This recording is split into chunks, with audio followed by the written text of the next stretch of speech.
Hi, everybody. Welcome to Mark's Backyard Birds.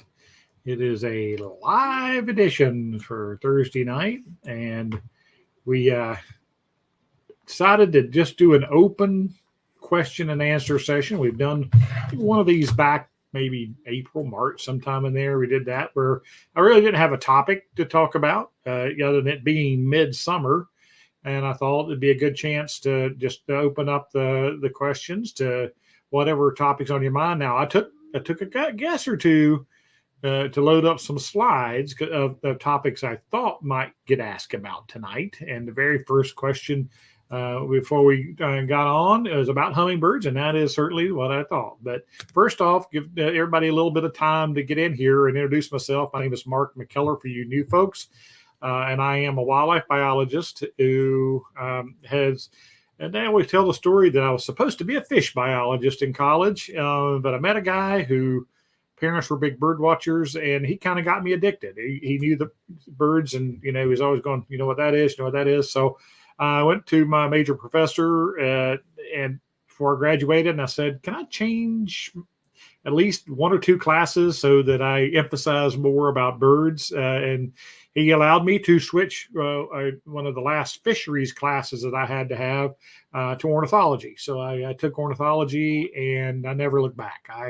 When I graduated, I only pursued jobs that involve birds, and I have been an avid bird watcher for hobby and fun, and also a professional bird. I don't know. I don't call myself an ornithologist. I mean, I haven't, I didn't get my master's or PhD or anything like that, but I have studied birds extensively for the last 40 years and done lots of, breeding bird surveys. I've taught a lot about birds, things like that. So that's my background. And we started this YouTube channel now. It's going on 3 years, and it's growing, and you guys are awesome. You support what I have found, but doing this, and just like I ran nature centers for years and years, that people are starving for knowledge, and with the internet today, I really feel like people are starving for accurate knowledge and reliable knowledge, because I see so many false things out there on the internet.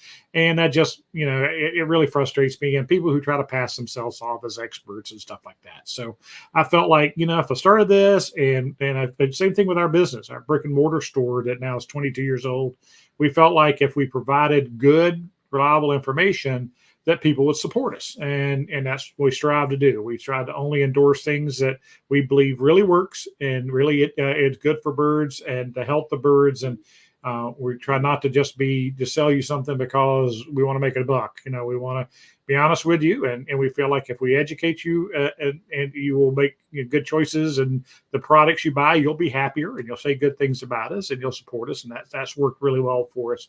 And so people are, we've grown. It's been great. Just like this YouTube channel has grown tremendously. We love you. I don't know. We recently topped 1.5 million total views, which is amazing. And we've topped 11,000 subscribers recently. So thank you all. I mean, it's just been amazing support. So here we go. Let's see who's checking in tonight, giving people time to get in.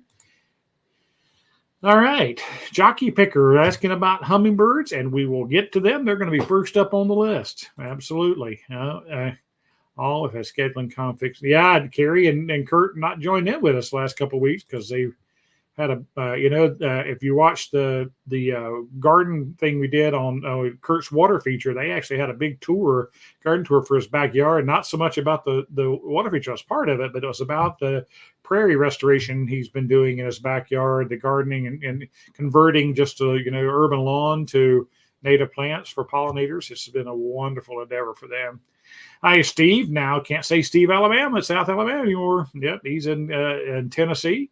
And yes, white-breasted nuthatch are plentiful there. I wonder if you see the brown-headed nuthatches in that area.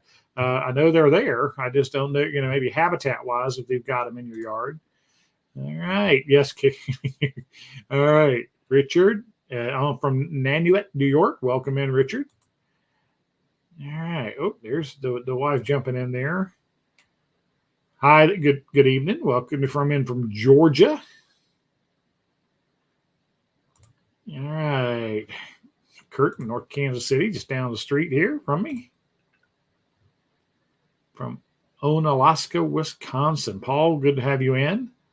No summer slowdown up there. Yeah, I feel good. Yep. Sort of. Issues with moves, broken items, missing. Oh, gosh, yes. We moved enough to know that. Yeah, we definitely have moved enough to know that one. We always said there's a reason move is a 4-letter word. Hi, Carol, from just up the road here. And then 3 steady Hummers most of the summer, would like many more. They will be. They're coming, ma'am. You're going to have a lot more soon. I mean, Southern Ontario, welcome in. 40 minutes south of Detroit, Michigan. All right. Yeah. Southeast. That's the crazy. That makes you realize, how close, much Canada actually dips down into that area. I know I've told the story before where I was at a meeting and I was sitting at a table with a couple from Edmonton, Alberta, and we were having lunch together, and I had said something about I knew somebody from the Toronto area, and he went, Toronto, they're not real Canadians. So, those guys that live way north, they take great pride in their dealing with their cold that they live with up there. He said it was something like Toronto is the same latitude as Sacramento, California, I think is what he said. All right. Oh, shoot. Yep. I'll let Melanie take over this. What are the things called? Mouse. Hi, Brian from Leavenworth. Let's see what we got going on here. All right. And well, Orioles came back after being scared away from the bunch of Blue Jays. Yep. Yeah, Blue Jays can be intimidating, and they imitate hawk song calls and stuff to scare off the other birds away from feeders, and that can make birds unsettled for sure. Sure. Steady flew up Baltimore as a feeder. Good. That's really good. Yeah, I mean, right now, and Orioles are on the topic as we're going to get to them. Good. Yep. Let's see. Hi, Shirley from San Antonio, and I see Ruth, who I just saw. Hi, Cold Spring, UP of the Upper Peninsula of Michigan. Ruth just left the store, and she made it home in time to jump on live. Thank you, Ruth. Austin Guy, welcome in. All right. Bill Trelk. My goodness, there's a blast from the past. How are you? Bill Trelk and Ruth Simmons were 2 of my very first bird watchers that joined in on my programs when I first moved to Missouri. I never did get that ivory billed. How about you? Bill lives in Texas now. He's down there, and we've seen each other a couple times over the last few years, but it's been a while. Yeah, it definitely. But a great birder, and really enjoyed Bill as a friend for years and years and years. Sandy, welcome in. Kankakee, Illinois. Great pictures you've been posting. I love the montage you did on the wrens. That was great. Or from Canton, Georgia. Welcome in. No, we're not doing that just yet. However, tons of goldfinches. Yeah, different habitat. You're going to have different concentrations of birds. Absolutely. Here's a lot of Americans look at me funny when I say I live south of Detroit. Yeah, I understand that. Absolutely. Hi, Jan Zart, another Kansas City area person down south of the city. The birds of Baltimore Orioles must be flattered. Of course, that's exactly right. I wonder if they take pride in that. That's great. Ruth says, hi, Bill. It was Ruth saying hi to Bill. Yep. Elon Flower. West Michigan. I see female Orioles, but not seeing the males this week. Interesting. Males leave first. Yeah, we're going to talk about that for sure. All right. Well, Morgan. Hello, my love. Good Morgan, my daughter. Do one last one, and then we're caught up. All right, here we go. That's given time for people to jump in and start bringing up topics that I think we should start addressing. I promise to start with hummingbirds because that was the first one sent in tonight. And let's see. All right, ruby-throated hummingbirds. What is going on right now? And the first question was about maybe last year having a lot and not having a lot yet this year. And I got an email today from someone who said they've got more hummingbirds now than they've ever seen. They had none just a couple of weeks ago, and they can't believe how the numbers are picking up. Okay, this is what's going on. And it really depends on a lot of variables. Now, in the Kansas City region, we've had in terms of Kansas City, we've had a very, very wet summer. And so there's a lot of blooming. And this is a picture Kurt took of a ruby threaded on my favorite plant when it comes to hummingbirds, and that is cardinal flower or red lobelia. And it blooms this time of year. And I'm telling you, I've had them in a couple, 3 different yards I've lived in over the years, the past 40 years. And as soon as those things bloom, and that's just now, those flowers just absolutely explode. The hummingbirds find them. And it is a very, very popular hummingbird plant. But the timing of that flowering is right along with the babies leaving the nest. And that's now. And I've kind of foreshadowed this all summer, talking about, the females are, on the nest. The males are the only ones that are really out there making the rounds. You see them, females will dart in every once in a while. They've got their incubation duties. They've got their feeding their babies duties. Males don't do any of that. They're chauvinist, and they don't help at all with the baby rearing. But once those babies leave the nest, which is now in the last couple of weeks, and people are all of a sudden started sending in pictures and emails of, oh my gosh, overnight my hummingbirds just picked up. And that is what is happening. Those babies are coming in to the nest, to the feeders. And if you've got potted plants, if you have flower beds in your yard, they're taking advantage of all that. Remember, these babies, they don't know anything. They've just left the nest. They don't know about territories. They don't know about getting bullied. They don't know. They just know that they're supposed to be getting food, and they go and they try all kinds of different food sources. And the ones that are still here, the adults that are still here, and that's most of them to this point, the adult males and the adult females, they'll chase those babies all over the place. They'll say, "Get out of here!" And I want it. And this time of year it is all about, I got to fatten up for this journey south. I mean, I have to put on tremendous amounts of fat reserves to fly, and then I'll burn them all off in the middle of the night as I'm flying, and then I land and wherever I'm at, 100, 125 miles, and I got to start feeding again. And if what happens if they come down at night in the morning to an area that's been really drought ridden all summer, and the wildflowers haven't done very well. Well, those are the areas that, feeders get really busy because there's not an alternate sources from them. That's why we always encourage you this time of year to, get those feeders out. And people add feeders this time of year. And one comment is that, 3 and 4 and 5 feeders, spreading them out, because the adult males, adult females will dominate those feeders and run off the other birds. So, moving those feeders, separating those feeders so that their sight lines are blocked, so that it's hard for those dominant birds to dominate all the feeders. So we get a lot of that going on right now, but it's still vitally important to keep those feeders clean, change that nectar frequently. If you have one big feeder out and they go through the nectar really well, if you're in a situation where there's a bully that can dominate it, I know you guys, you live south here down in the Ozarks or south of us, there'll be 300 hummingbirds around a big feeder station with lots of feeders, and there's no way a bully can dominate that. Then you guys don't have to worry about it. But you got, more areas like us that don't have those kind of numbers, it's really easy for one male to hit them off. And then as soon as that male gets fattened up, he's gone.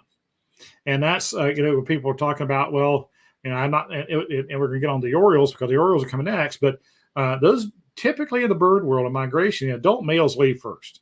That they make their journey south. The adult females migrate second, and those young, the immature birds, they don't know what's going on. They just know their bodies are pulling them. I should leave. Well, why should I leave? There's food right here. I don't want to. And so their instincts will take over. And remember, that is triggered by day length. The shortening of days and daylight hours is what the instincts kick in, and these birds know to leave because. They don't know why it is, but because the presence of flowers and bugs are going to be gone with the oncoming fall and winter. So that shortening of days that makes a huge difference. Are you going to go to questions or go to? I was going to go to the next picture. Okay, go ahead. You can control it. There's Melanie, and there's Sophie. You do the pictures, okay, and then I'm just keeping up with where we are. Okay, so Melanie will jump in here with the picture in just a minute. Okay, this is a magnificent photo of a rufous hummingbird by Bobby Muhammad. I don't know if Bobby's on tonight. I haven't seen his name pop up yet, but he sent this to me a week or so ago. And this the reason I put this in here now is because these males they're up and down the Rocky Mountains mainly, to the West Coast, but up in the higher elevations of the Rocky Mountains.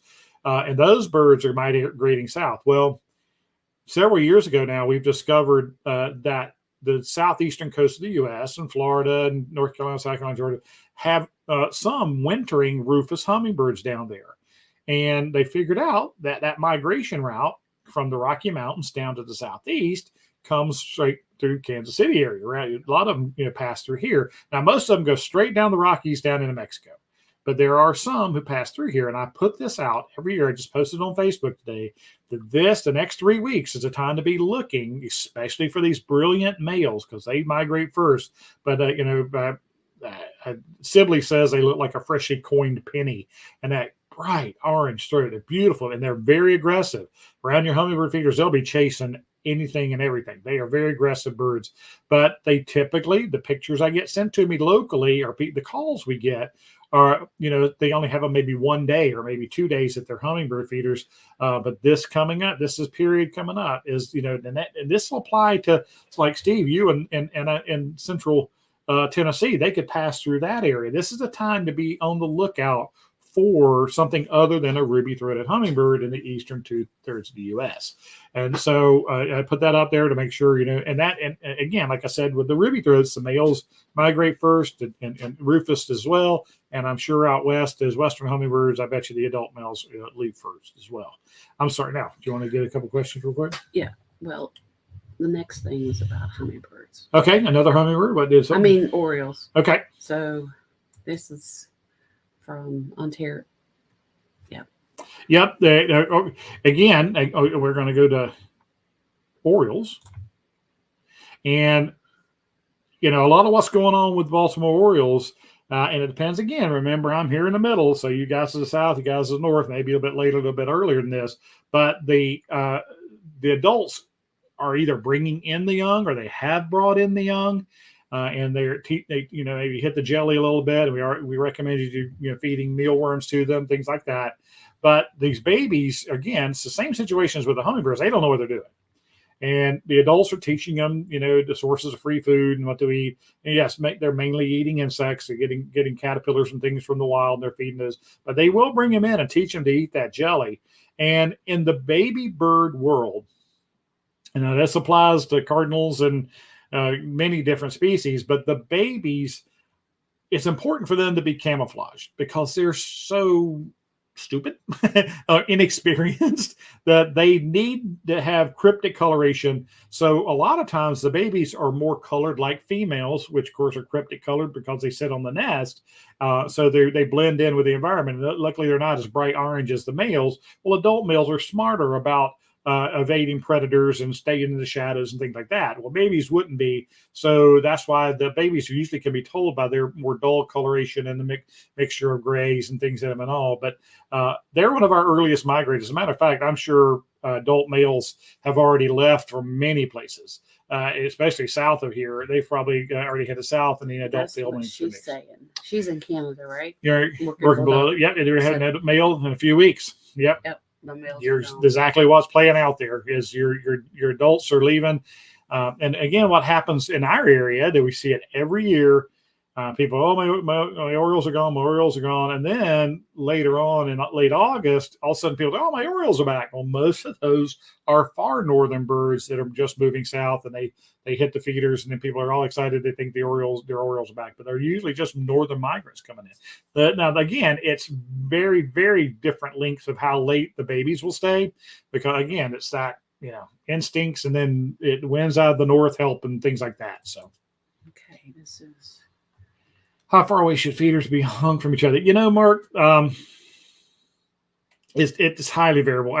And if you've seen any of my old videos of my feeder setup, my new feeders are different. It's December, but I don't hesitate clustering feeders together. On my pole setup that I had for years, I had a goal post and I had arms on each end, and one end was kind of my finch feeders, and the other was everything else, suet and things like that. But I don't have a problem with clustering bird feeders. So if your space is limited and you need to put several feeders in an area, yeah, my advice is just put them where you can see them, because you need, the important thing is you enjoy them. The birds are going to adjust to them wherever you put them. Okay. Hello, Heather from And then- Michigan. well, she's in Canada I'll too. put Jelly away and try next year. Yeah, Marianne, I again, further north you are, it's getting late, and I know one person from New York is just dying to get some good photographs, and he got started late this year, and now I'm trying to. So you might still see some pass through up there, but my guess is it may be next year before you get your opportunities to get good Oriole pictures. Using the Aspect 43300 this year and love them. Cold drink, yeah, believe me, Aspects. You guys know that they're my favorite bird feeder company, and I absolutely love their feeders. Yep. Sandy's. Other birds bring their babies to feeders and show them how to eat. Yep, but hummingbirds don't teach their young about feeders. I don't. No, I mean they don't. When hummingbirds leave the nest, I mean they just start sticking their beaks in flowers, and licking. But where it's not like seed eating birds and insect eating birds, more so that where the adults will collect food and pass it to them. You're right. Hummingbirds don't do that. My doves are the most aggressive birds in the platform feeder. Yeah, well, yeah. They run off the grackles. That's good. Yeah, I don't mind them running off the grackle, that's for sure. Yeah, they are. They're big, and they use that size to push other birds around. You're right. That's one of the reasons why I came up with ground throw. You can't beat them, join them seed, and put that down on the ground where they prefer to be rather than up on a feeder. It is one of the ways you can lure those dove onto the ground or on a big open platform, and feeders with perches and stuff, they don't navigate very well. He's giving us clapped hands. Oh well, thank you, absolutely. Also, I think I also have a female adult bully at my feeder too, aggressively chasing away babies. Absolutely, and you'll see those aerial battles. With an aggressive bird and then one that doesn't want to back down, they'll face off in the air and they'll back and forth, do this. And then finally the more aggressive bird will drive it to the ground. I've seen them hummingbirds flopping around on the ground this time of year, and then they'll break apart and fly off. So they can get very aggressive. Hello, Jeffrey, in the Northland here. Absolutely. So for you guys not in Kansas City, what the area we call the Northland is the area north of the Missouri River. But we're still Kansas City. We're still Kansas City, but we're north of the river. We're Northlanders. It's what we're known as. So, hey there, John from Ocala, Florida. Yes, yep. Besides chickens, why so many birds with Carolina in their names? Well, that is, it's not so much. It's not about the state. It's about Caroline, the name from, and it became Carolina. But yes, it's all about those. Basically, a lot about the historical British monarchy names and princes and princesses. And whenever Audubon was naming birds and things like that, he honored a lot of the royalty with names, and Caroline is one of them. Yep. Okay, we're moving on. All right. So the biggest problem for a lot of people right now with their hummingbirds are bees. What happens later in the summer, if you don't know about bees, bees in the winter pretty much all die off. The queen bee burrows down into the ground, and this is wasp and things like too. And they burrow under logs. They survive the winter. And when they come out in the spring, they start over again for the most part, these wild hives and things. And so it takes bees over the whole summer to really grow a hive to be numbers. Well, when their numbers get high, and it's usually July, August, and they discover hummingbird feeders, then they can be a real problem. And especially if you have a bee allergy, that's not something you want to have to deal with. And this picture, is pretty good example of a hummingbird feeder that's taken over by bees. And if you watch my bee videos, and I can put a link in that in the description, but that I recommend the saucer type hummingbird feeders, which are the Aspects for the most part, is ones that I recommend, because what happens with the bottle types, that sugar water is always right at the ports, and those this type of hummingbird feeder. And the bees with their little tiny proboscis is what they get their sugar, the nectar, the sugar water with. They can get to that water. Whereas in the saucer type feeders, you can fill them about half full, and the bees proboscis can't reach down in there. So they're just naturally more bee proof. And then of course there's some feeders like the tube type feeders are really bee proof, and there are ways around it. I've seen so many remedy at home. Oh, wash them in vinegar and don't rinse them, and try peppermint oil. I've seen over the years, I've seen all those home remedies, and some people believe in them, and that is good. But I have so many people say, tried it, been there, done that, didn't work. And so I stick with what I know has worked personally for me and many of my customers, and that's use the saucer type hummingbird feeder. And then the last ditch resort is having a sacrificial lamb bee feeder. And that could be what this situation is right here. I don't know. I downloaded this picture. It's not one of my customers, but what people will do is they'll mix up a batch of sugar water really strong, like 3-to-1, put it in a feeder like this, and hang it away from their other hummingbird feeders.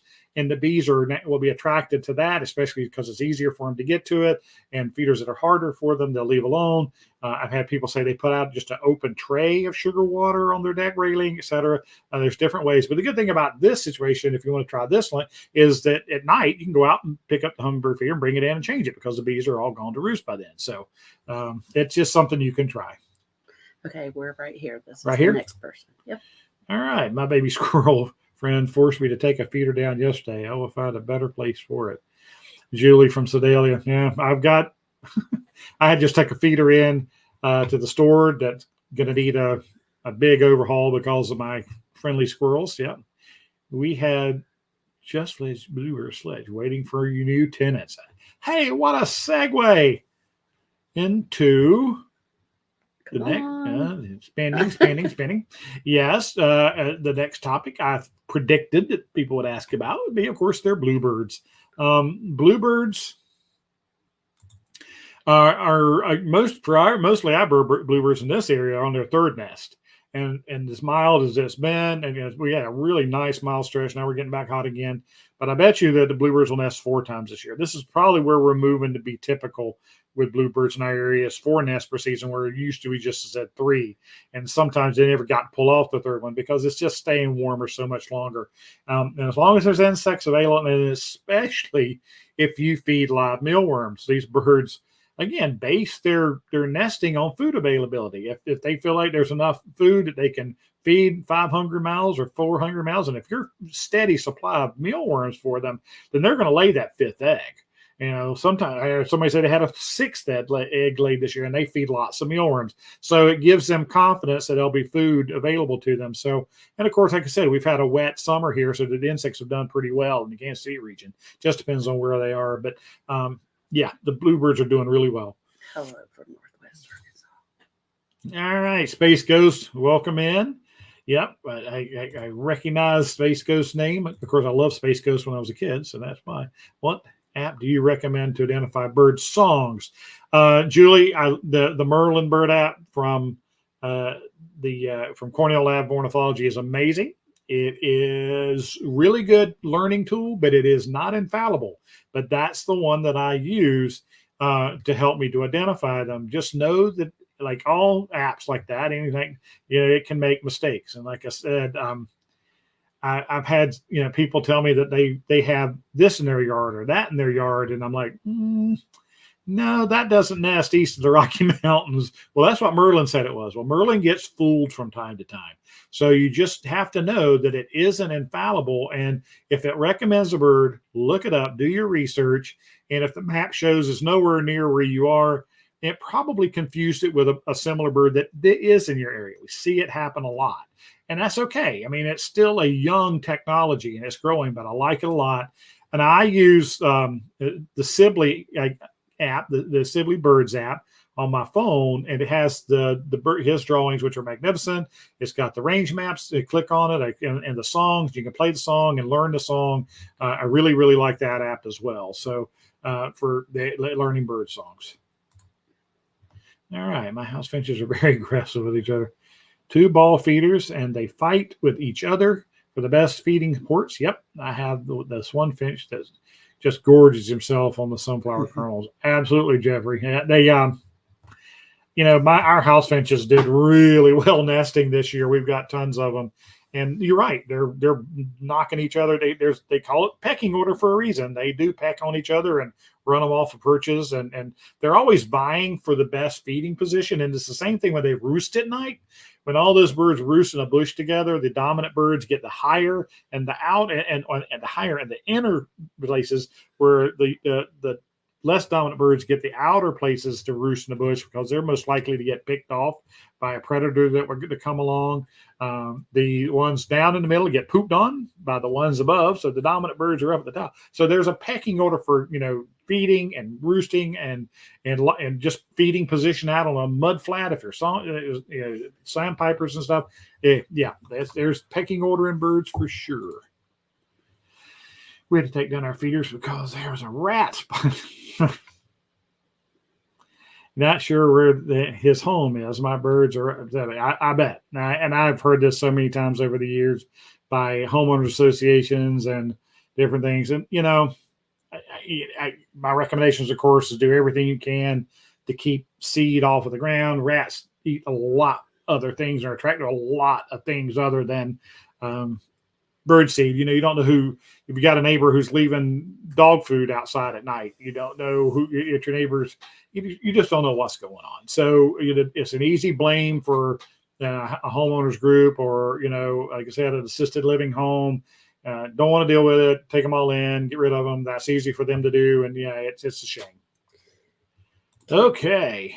And I just posted the link. Melanie just posted the link. Yeah. Like I said, I only can load so many pictures in when I do these programs, and I did not have one. I chose to do the cardinal flower tonight rather than the saucer type. I've got some more pictures. And I just pinned it to the top of the comments. So okay. Melanie posted did a pin at the top of the comments. If you go all the way to the top, there'll be a link for the saucer type hummingbird feeders. All right. Absolutely love the Haspecs. That's for sure. I had a huge swarm on my bottle feeder, and I'm allergic. I got an Aspex, and it helped, hoping it doesn't happen this year. I put an open tray of sugar water on the ground last year. Bee allergies are nothing to mess with. Absolutely. And you're right. If you have that allergy, I fully recommend doing everything you can to stay away from those bees, because, like I said, it's a serious allergy. 4 eggs in your third brood. You're bragging now. You guys have done really well with the bluebirds. Birds do not like drones. I had a good friend of mine who's an excellent bird watcher, and I look up to him a lot here in the Kansas City region. And he he was recommending using drones in bird watching to help find birds like out on a sandbar and things like this, or it's hard to see, and flying drones with the cameras and stuff. And I kind of messaged him privately, and I said, I don't favor that at all. I said, I think drones disturb birds, and if you're going to run them off of an area that may be a potential nesting site or a really important feeding area for them and migration, and you're causing stress. And boy, he changed his tune really quickly. He said, Mark, I really didn't think along those lines whenever I posted that. And so, yeah, he agreed with me, and he redacted what he said. He said, no, I am not in favor of using the drones. So it's a good point. Absolutely. You are very welcome. The Mississippi kite chicks are here to the stage where they climb up out on the nest, flap their wings. Oh, I love it. I absolutely love the Mississippi kites. And let me go see, I had one of those loaded up here.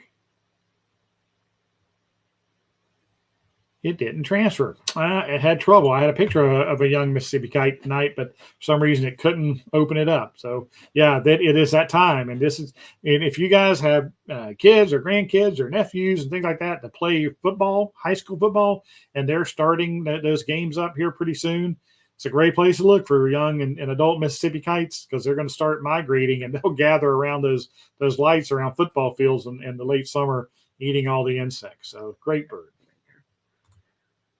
Hello from Houston. Welcome in. You're a regular visitor to us. I appreciate you contributing.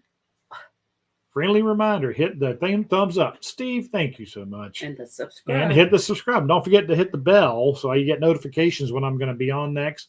Absolutely. Yes. Thank you. It is growing, Steve. I appreciate it. And I appreciate you recognize them as educational, because we were having this discussion about what kind of channel you're doing, and the people, I got people that are making suggestions to me and things, and it's like, I just want to teach. Absolutely. That's the link to the Humzinger. Okay, there's a link to the Humzingers, the aspect saucer type feeders that we were talking about. I will confuse my dog bark with the different birds. Yes, absolutely, that can be done. I'm going to talk about bird songs here in a minute. Several young squirrels who will eat safflower seed and the hot salsa. Man, then that's bad, because those are two of my most guarded and excellent ways to keep them off my deck, and they do not bother the hot sauce or the Nutrisav, Ellie. And I hate it that you got birds that have acquired squirrels that are acquired a taste for them. Another bird that is of great interest to a lot of people right now and asking questions, of course, are goldfinches. This is a brilliant adult male, but the reason I put this picture in is because this is what we're seeing a lot of right now. And that is, this is a time when the natural food sources like sunflower and purple coneflower are starting to head out. And the goldfinches are spending a lot of time out there on those seed heads rather than on your feeders. Now, the females are nesting. We talked about that last month, that the females are in there. So you're not going to see the females for a while, maybe a little bit, but not often. They're incubating and raising the babies. But what will happen in another 2 weeks, probably, they'll start bringing in these real greenish looking finches with them. And those are the baby goldfinches. He's this brilliant yellow, she's the lighter yellow, and the black is more subdued, no black on the cap. And these greenish looking birds, and they'll pass seeds to them. Those will be the babies. You're going to see them coming in the coming months. And of course, they always need water. These are lesser goldfinches in Arizona, drinking from the water source. So always, I can't do a whole program without mentioning water. That's for sure. So, okay. So Carrie's mentioning just seed hoops for the person. Yeah, keeping seed off the ground, and Carrie's mentioning the seed hoops, which you can hang and suspend under your feeders. And when it's what? And I posted a link. And Melanie's posted the link. So yeah, keeping seed off the ground is definitely really important if you are truly going to have a problem with mice and rats. Keeping that seed off the ground. The seed hoops are large enough of a surface area they catch just about anything that falls to the ground, and then that way you can unhook them and take the shells out in the woods or dump them in a trash can or whatever. The question I got to ask this week was, how long does it take for sunflower shells to decompose? And I didn't know. So I looked it up, and it's like 3 years. It takes sunflower hulls at like 3 years to decompose. So, I always talk about raking them up and tossing them back in the woods. You can also, like I said, just throw them in the trash can and throw them out that way. So, because they do have growth inhibitors for other vegetation to be able to grow. So that's why they kill grass under your feeders and things like that. So, but hulless seeds is definitely an alternative. That's clean feeding is keeping it off the ground. Hello from Pennsylvania. All right. Pennsylvania. Hello, Lori. Yep. I was spent my couple of years out there. Melanie did. Melanie rocks. Yes, she does. I agree 100%. That's the link. There's the link to the seed hoops. Oh, except I spelled it wrong. Seed hoops. Close enough. We had 6 eggs in your first break. Yep. More bragging. One of Bluebird landlords just doing really, really well and very dedicated to it. Kurt doing really well. We have 2 bird baths, lots of bluebirds. We can't feed because the bears. Oh, Judith, somebody made that joke today here in Kansas City region. A member of the local Audubon chapter, we had gotten him some raccoon baffles, and he said, the battles. He said, I'm just waiting for the black bears to show up. And said, don't say that. We don't have to battle them yet, and all indications are they're moving north in the state of Missouri from the Ozark Mountains. So we may have to battle bears before too long, but right now we don't have to. So yeah, a lot of you, I know there's several people that aren't on during the summer that are regulars in the winter up in Canada who say, this will be it for a while. We have to take the feeders in because the bears get too bad. So I understand. My husband built me 4 bluebird nesting boxes. He's amazing. I agree 100%. The bluebirds are in one of those and are sitting on eggs at the moment. Excellent. They got to be at least 100 yards apart.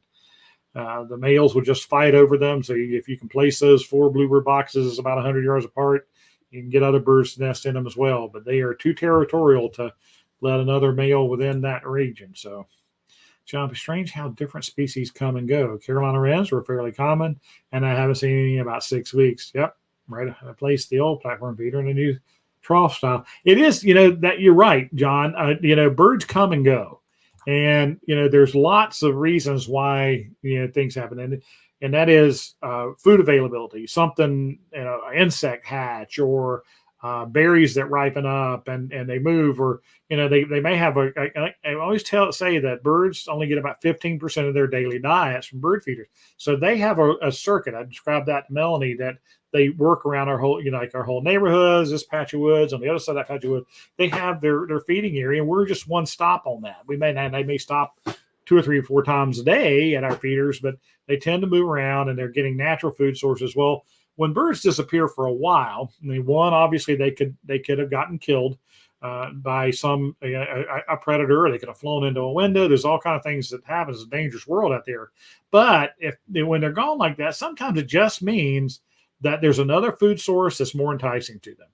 And the question was asked today about why the birds, she knows they're out there in the woods. Why aren't they coming to her feeder more?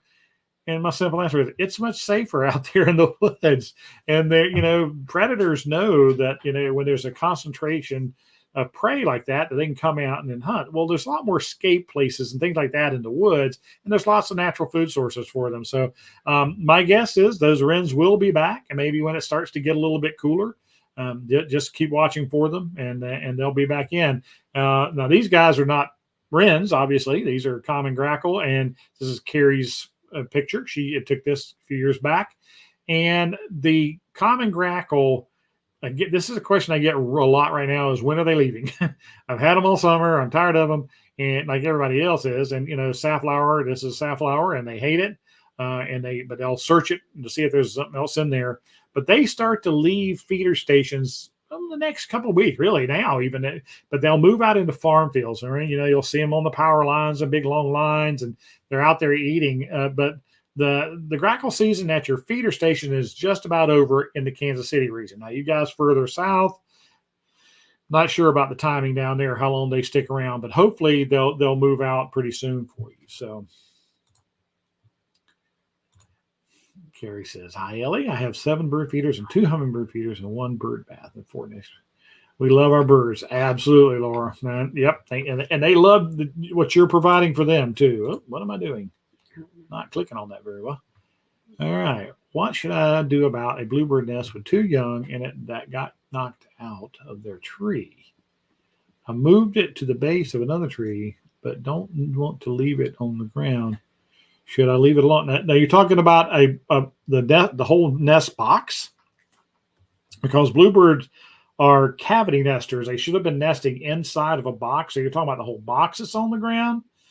You can rehang it, but if it's just the nest, I don't know how that could have got out of the bluebird box. That's what I'm curious. But we always recommend, if you have found a nest on the ground and there are babies in it, the adults will still tend to it, and we recommend putting it in like a strawberry basket, something that can drain, and then take it up and you can tie it onto a limb.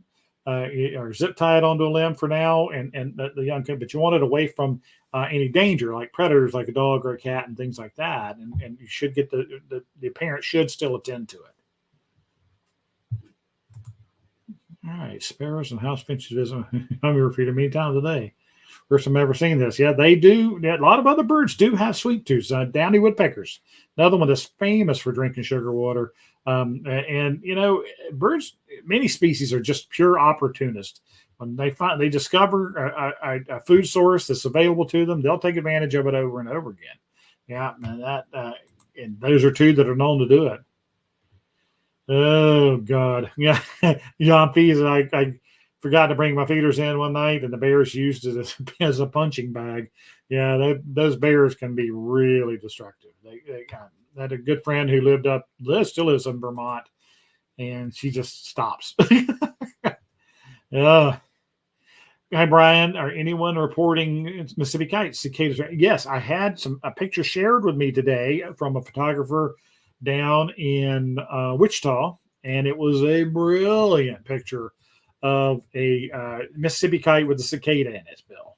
Just and perfect predator prey, showing yes, Mississippi kites love cicadas, and they're really going to do real well feeding on them right now. So they should be around. I personally haven't seen one. I haven't been out very much, so I bet you they are. We have eastern phoebes in one, a house wren in another, and a cicada and chickadee in another. Sorry, might have to raise the rent. Mark in Canton again. We had a lake house, so we were about 2 to 3 weeks intervals without someone to fill. We're really out, start over, and we arrive. Any suggestions? Auto feeder? There are a couple of companies that are making auto feeders, and I actually we were testing one. My friend Mary was testing it for us. Give a review for it, and yeah, there's companies exploring that opportunity now. But again, if you're in an area with bears, that's not going to work, and so forth and so on, and where raccoons can get to it. So there's problems that come along with long-term feeding. Joyce, who worked for me for years, they had some property up north, and they bought the biggest hopper feeder that we sold, so they could fill it up on Sunday night when they left, and try to make it last enough through the week till they got back to that property back the next weekend. So they tried that, but believe me, again, remember those birds are working a circuit.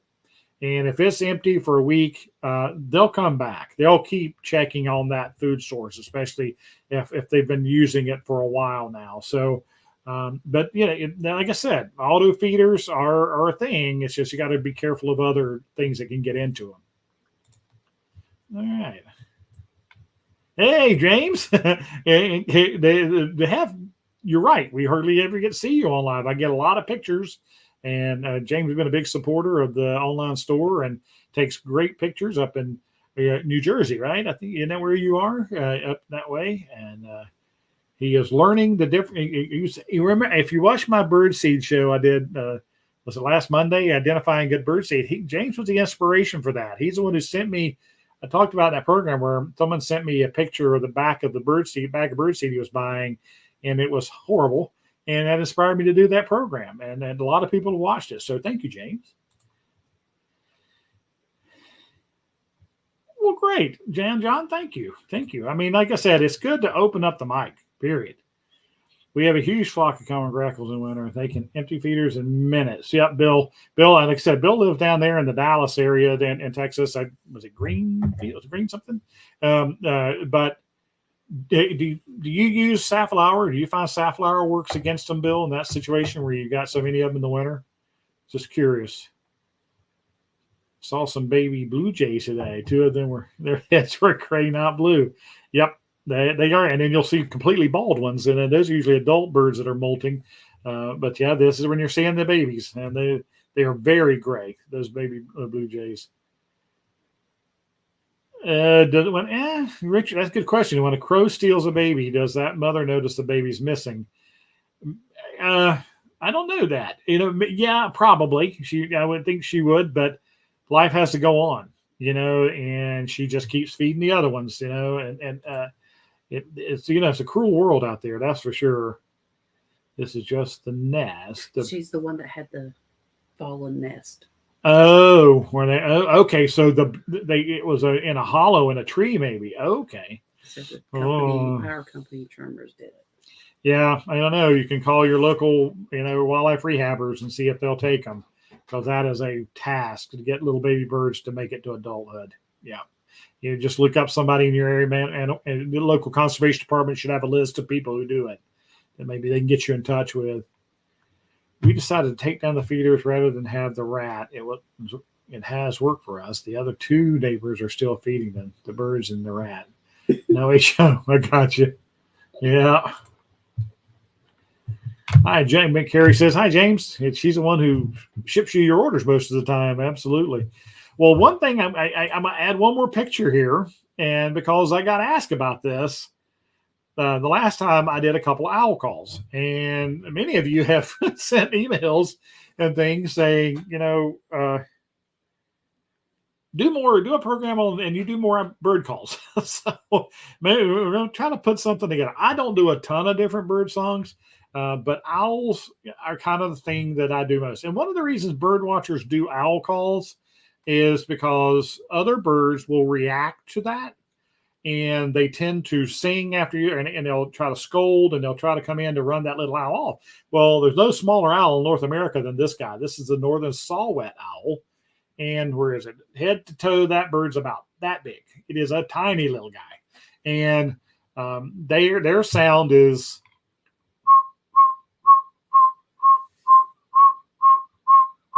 and by doing that, especially in areas where they nest, which is usually north of here, and then west of here, the bird, it can get a reaction out of those other birds. That also gets a reaction out of black-billed cuckoos, because it sounds like a black-billed cuckoo. And I do that a little bit when I'm in their territory. But the screech owl, which I described, I always do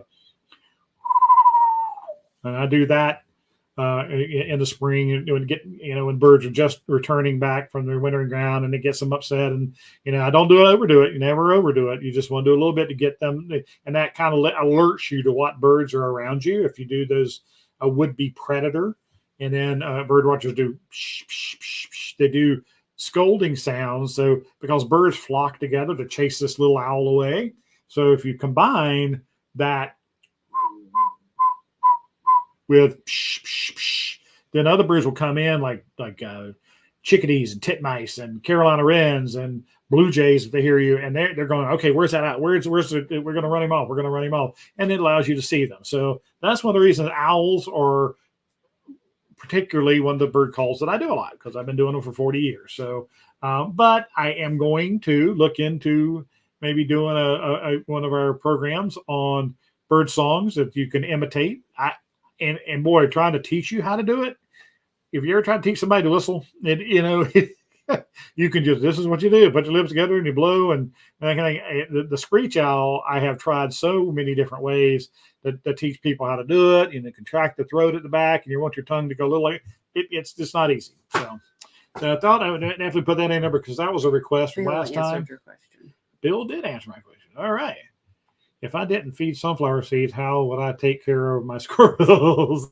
But I do feed safflower. Now the problem is white-winged doves. Yes, that's correct. The whole dove and pigeon group loves safflower. So you're right, Bill. You offer that up, then you really need dove cages. And Shirley can attest to me. She's on here, and she lives down there in San Antonio, and she has ordered the dove cages for her feeder to keep the dove out. The cardinals can get in there, and everybody else. But keeping those dove out is a challenge. And of course, it keeps squirrels out too. But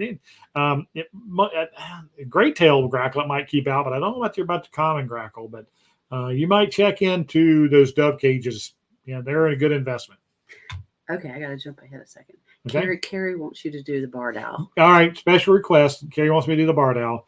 The barred owl, most common owl we have, is who cooks for you, who cooks for you all, is what the mnemonic is for it. So it's woo, woo, woo, woo, woo, woo, woo, woo. And they do things like woo. And then when two barred owls get close to each other, then they start sounding like hyenas. At the edge of their territories.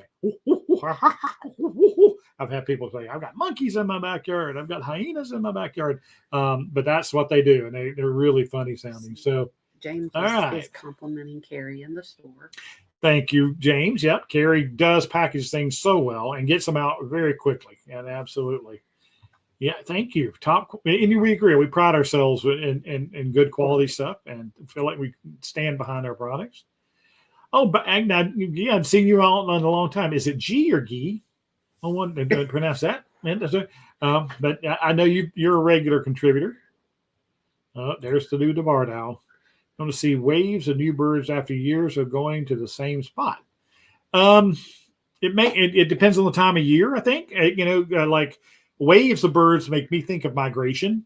So at certain places, very short periods of time, you'll get waves of birds moving through, and it can last 2 to 3 days. Yeah, and And so the storms too, like the oh hurricanes and tropical yeah, storms. that different like storm conditions. That hurricane that moved through kind of pushed birds in. We had ocean birds up in Illinois and places like that because the hurricane winds they were out in front of that. So things like that can happen as well.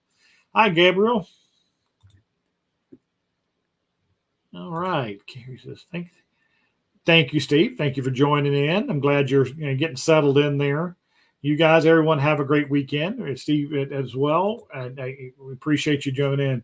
Yes, Shirley loves her hilltop feeder. That one has the dove cage on it. They make a great product, and they're all handmade in Indiana. So I'm gonna try to tell them about or not. you tell me. The Melanie, we're gonna. I'll let Melanie start talking. We're gonna. Oh my gosh. Okay. All right. Because you guys love our channel so much, YouTube said we qualified for some additional offerings for you guys. So I think if you click present right there, hold on a second. Let's see if it'll let us do it. Share screen. We're getting there. Hold on. Share screen. Hit the share screen. Okay. Now see if Chrome. See if it'll show it. I don't know. Maybe not. We're trying to figure out how to do this. Anyway, so YouTube says we can have channel memberships. And so we're going to be rolling out. The plan is to roll it out August 1st. We had to actually present it to YouTube and they had to approve it. So if you'll click on it, Mark. So we're going to have 2 levels. There's going to be a hummingbird level and an oriole level. It's $9.99 and $24.99, and there's different things with each one. Since we can't show you, I'll do a post in the community about it. And we're learning about this, so bear with us. But it's a thing through YouTube. YouTube, you'll pay them, and then you'll get these special perks. So anyway, don't really know much other than that. So we just thought if we could give you guys something extra, then we would try. Yeah, we're having some T-shirts made up and some hats and That's tote going to be bags. some channel merchandise. So there's going to be some channel merchandise, and then I'm working on some brochures and some other things to keep it growing. These are things that people are suggesting to us, and then that they feel like dedicated audience would really enjoy, and so we're definitely getting going with that. And tell them a little about like the badges and the emojis. So we're going to have like dedicated badges, like a new member. All kind of things. Whatever. Anyway. Yeah, and there's different emojis, and then there's again, I'm going to do a monthly email just for the members, do things on there, and then so we're bear with us as we learn. We're trying to do this for you, trying to give an extra perk. So, all right, let's see. I think you're right here. Maybe. Okay, thanks for everyone to do your channel. It's amazing and very informative, very addictive hobby now. Yes, we talked about how that was going to grow, and it has for you. I know. Tray feeders with a dove guard, peanut feeder in the gray color. Yep. Like I said, we absolutely love Hilltop. They are just a small mom and pop, much like us, so we can definitely relate to them. This a one night line with the feeders keep them feeding at night. Could a night. Most birds don't feed at night. And that they're going to roost by then. Now, some birds will sing at night, but they don't typically come to feeders and feed. Now, flying squirrels and raccoons and things like that will do, but most birds don't feed at night. So I don't know that that's going to make a difference. I just subbed this week and hit the bell too. Hey, love your channel. Peace from super sunny California. Welcome in. I love your logo, by the way. I think that's great. I kind of gotten out of order here. Yeah, maybe. Okay, got that one. Aha! Yes, make the hats red, of course, for the Chiefs too. But well, we hadn't even thought about hats. I need to write that down. yeah. I'll tell you, more than once I've had a Chiefs hat on and outside, and the hummingbird come right up to my head and trying to feed from that red big flower that's up there on top of my head. So yeah, it's a good idea. Car decals with the store's website. Ooh, I like it. She's writing that down too, Steve. Thank you. Like I said, we're I'm a biologist and she's an accountant. So this is we're learning as we go. Oh, Thank you, Bobby. I had your picture up earlier, your Rufus hummingbird picture you sent in. Yeah. Bobby's coming in late. He's a absolute great photographer, and that I use that early in the program. I use that wonderful Rufus hummingbird shot. Did I get everybody? I hope so. If we missed you and your comment, we truly apologize. But we'll be back on live again in 2 weeks. It'll probably be the August Wild Bird update because it's early in the month of August. So we'll do that then. Please send in ideas for programs. Please let me, go in the comments or go and shoot me an email. All that's in the description below the thing, and send me ideas. Because I really am looking for ideas. I want to talk about things you want to talk about. We talked about doing the bird song program. So any and all, I appreciate you joining us in. Thank you so much. We're gonna try to maybe go out and eat a snack. Your wonderful CMX is available to ship. Yes, they are, John. Yeah, just ask James. We sent him to New Jersey. We sending bird seed out today. I know that, and yeah, we only ship the smaller bag. Obviously we can't do 50 pounds and things like that, but the 5 and 10 pound bags are really reasonable to ship compared to that. So, well, yep. Once the babies come, I'm telling you, it's fast and furious at those hummingbird feeders, guys. Thanks so much. Everyone have a good evening. Thank you, Carol. Talk to you in a couple of weeks.